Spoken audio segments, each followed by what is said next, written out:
ಒಂದು ಕಾಲದಲ್ಲಿ ತುಮಕೂರಿನ ಸಮೀಪವಿರುವ ಬೊಮ್ಮರಸನಹಳ್ಳಿ ಎಂಬ ಹಳ್ಳಿಯಲ್ಲಿ ಬೊಮ್ಮರಸ ಎಂಬ ರಾಜನು ಆಳುತ್ತಿದ್ದ. ಅವನು ಧೈರ್ಯವಂತ, ಜ್ಞಾನಿ ಹಾಗೂ ಪ್ರಜಾಹಿತೈಷಿ ಆಳ್ವಿಕೆಗಾಗಿ ಹೆಸರುವಾಸಿಯಾಗಿದ್ದ. ಬೊಮ್ಮರಸನು ತನ್ನ ಹಳ್ಳಿಯನ್ನು ಸಸ್ಯಶ್ಯಾಮಲವಾಗಿ ರೂಪಿಸಿ ಪ್ರಜೆಗಳಿಗೆ ನೀರು, ಆಹಾರ ಹಾಗೂ ಶಿಕ್ಷಣ ನೀಡಲು ಹಲವು ಯೋಜನೆಗಳನ್ನು ರೂಪಿಸುತ್ತಿದ್ದ.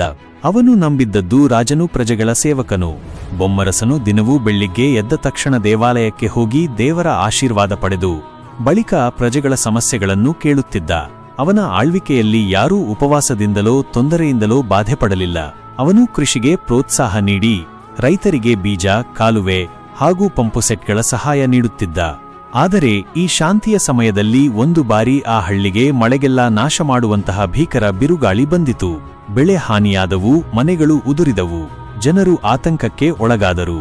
ಆದರೆ ಬೊಮ್ಮರಸನು ಅಲ್ಲಿ ನಿಂತ.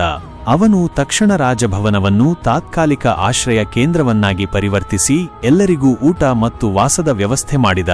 ಜೊತೆಗೆ ಹಾನಿಗೊಳಗಾದ ಮನೆಗಳನ್ನು ಪುನರ್ ನಿರ್ಮಿಸಲು ಕಾರ್ಮಿಕರನ್ನೊಂದು ತಂಡ ರಚಿಸಿ ಕೆಲಸ ಆರಂಭಿಸಿಬಿಟ್ಟ.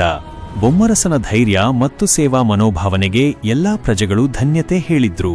ಹಳ್ಳಿಯ ಹಿರಿಯರು ಕೂಡ ಇಂತಹ ರಾಜನು ದೇವರಿಂದಲಾದವರ ಎನ್ನುತ್ತಿದ್ದರು. ಅವನು ಪ್ರತಿ ಸಮಸ್ಯೆಗೆ ಶಾಂತಿಯುತ ಪರಿಹಾರ ಕಂಡುಹಿಡಿದು ಪ್ರಜೆಗಳ ನೆಮ್ಮದಿಯ ಬದುಕಿಗೆ ಕಾರಣನಾದ. ಅಂತೂ ಬೊಮ್ಮರಸನ ನಾಡು ಮಾದರಿಯಾದಂತೆ ಬೆಳೆಯಿತು.